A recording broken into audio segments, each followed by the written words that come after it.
Hi grade 9. So today's lesson is lesson 5.2, different forms of the equation of a line. And you'll find a handout for this on Teams. You should print it and fill it in as you watch this video. So the first line on the handout says, let's review. There are two forms we have used to express a linear relation. That blank there is linear. So we've used two types of equations when we've studied linear relations. The first one is slope y-intercept form.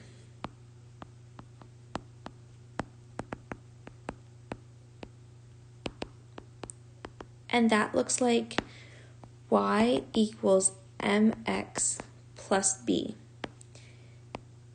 where m is the slope and b is the y-intercept.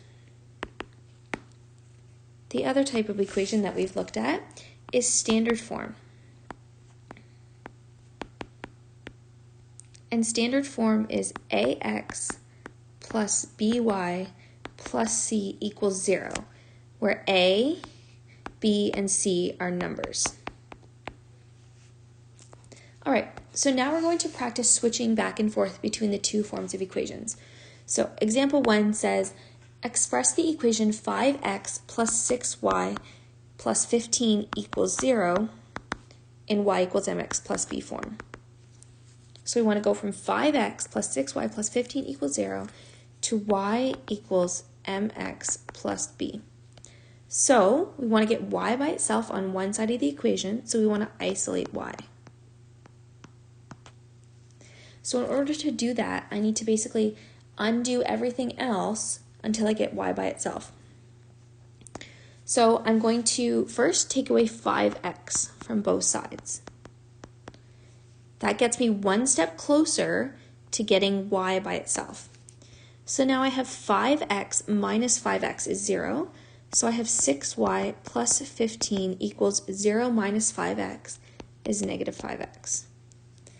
Now the next thing that's keeping me away from isolating y is this 15. So I'm going to subtract 15 from both sides.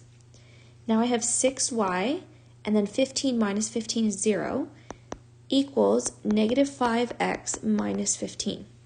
So I'm getting closer. I have 6y by itself, but I want y by itself.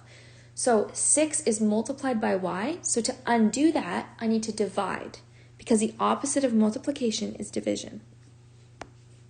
But if I'm going to divide by 6, I need to divide the other side by 6 as well to keep it balanced on either side of the equal sign. So now I'm left with y, because 6 divided by 6 is 1, equals negative 5 over 6 x minus 15 over 6. So do you see how I divided each of these terms by 6? Because the whole thing is divided by 6, that means they're each divided separately. So y equals negative 5 over 6x, and then I can reduce this fraction here. I could divide both of those by 3, so I'm left with negative 5 over 2. And now it's in y equals mx plus b form, where m, the slope, is negative 5/6, and b, the y-intercept, is negative 5 over 2, which is negative 2.5. All right, example 2. What is the slope and y-intercept of 4x minus 3y equals 24? 4x minus 3y equals 24. So they're asking me for the slope and y-intercept. So I'm going to put this into slope y-intercept form, because then I'll have that information. So if I have 4x minus 3y equals 24, I want to get that y by itself. So first I'm going to undo the 4x. So 4x is positive, so I'm going to subtract it from both sides. So 4x minus 4x is 0, minus 3y equals 24 minus 4x. Now, I am stuck with this negative 3 attached to the y. It's multiplied by the y, so I'm going to do the opposite operation, which is to divide by negative 3. And what I do to one side, I have to do to the other to keep it balanced. So now I have negative 3 divided by negative 3 is 1. Y equals 24 divided by negative 3 minus 4 divided by negative 3x. 24 divided by negative 3 is negative 8. And then negative 4 over negative 3 would be positive 4 over 3 because two negatives make a positive. Now I'm almost into slope y-intercept form. So remember that looked like y equals mx plus b. So I have y equals a number plus a number x. So these terms are just switched around. I'm going to switch them, but remember that I have to keep their signs with them.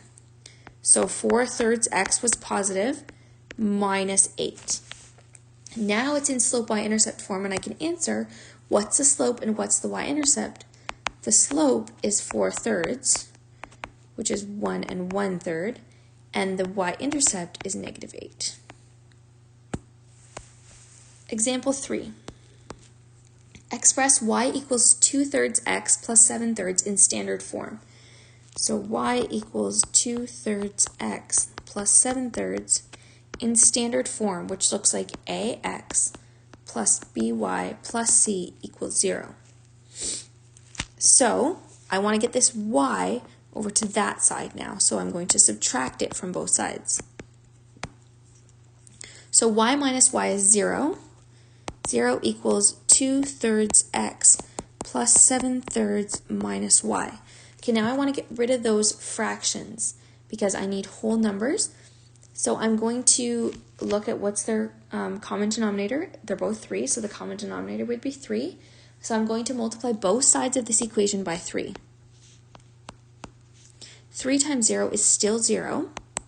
Now, 3 times 2/3, I'll do that over here, equals 6/3, which is equal to 2. So this would be 2x. And then 3 times 7/3 equals 21/3, which equals 7. So plus 7 minus 3 times negative y is 3y, minus 3y. I'm almost there. If you look at this form, I have ax plus a number, but that doesn't look like by, so these two terms have to be switched. Keep their signs with them. 0 equals 2x minus 3y plus 7, and now I have this in standard form. Okay, example 4.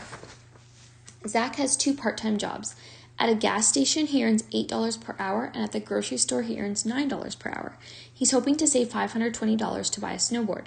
What is the fewest number of hours he needs to work to achieve his goal? So, first we're going to create some variables to make an equation. So, let x be the number of hours he works at the gas station.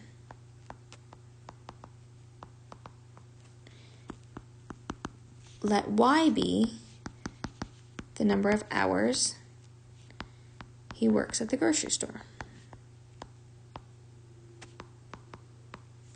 So, if he makes $8 at the gas station, so $8 times the number of hours he works, plus $9 at the grocery store times the number of hours he works there, he needs to get to $520. So 8x plus 9y equals $520.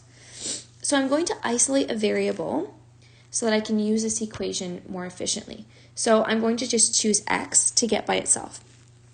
So in order to get this x by itself, I'm going to start by subtracting 9y from both sides. So now I have 8x plus 9y minus 9y is 0 equals 520 minus 9y. Now I have this 8 attached to this x. They're multiplied together, so I need to do the opposite operation, which would be to divide. But what I do to one side, I have to do to the other side as well. So now 8 divided by 8 is 1, so I'm left with x equals 520 divided by 8 minus 9/8y. 520 divided by 8 is 65 minus 9/8y. All right, now it's sort of trial and error to see the fewest number of hours he needs to work. So I'm going to create a little chart. So my first column is going to be y, which is the grocery store. And then my next column is going to be x, which is the gas station. And my third column is going to be the total number of hours he worked.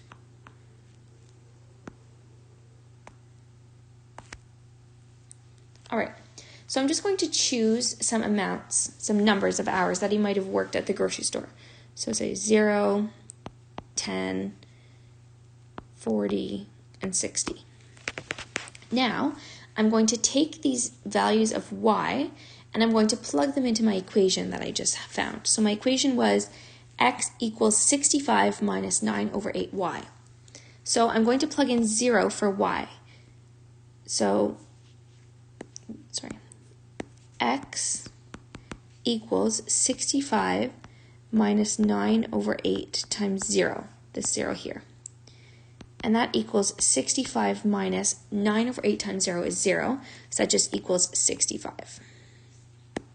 Okay, so if he worked 0 hours at the grocery store, that means he worked 65 hours at the gas station to get him $520.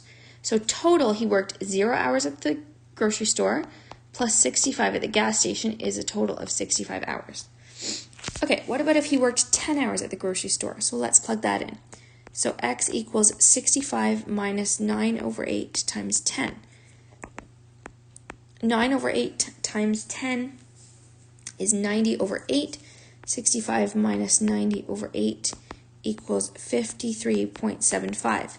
So if he works 10 hours at the grocery store, he's going to work 53 3/4 at the gas station, which is a total of 10 plus 53 3/4 equals 63 3/4. So that's fewer hours so far that he's worked, so we're getting closer. Now, let's try 40. If he worked 40 at the grocery store, we'll plug that in. 9 over 8 times 40 equals 65 minus, cancel this out, a 1 and a 5, minus 45 equals 20. So now he's worked 40 hours at the grocery store and 20 at the gas station for a total of 60 hours. Okay, now let's try 60 at the grocery store.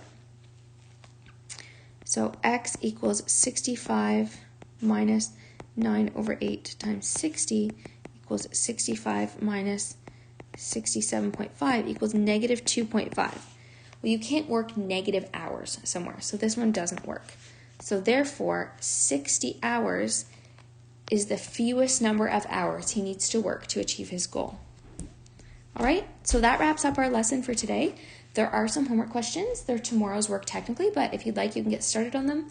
They're listed on your chart that I sent you for your 2-week plan, and they're also listed on Teams where you found this assignment. Have a good day.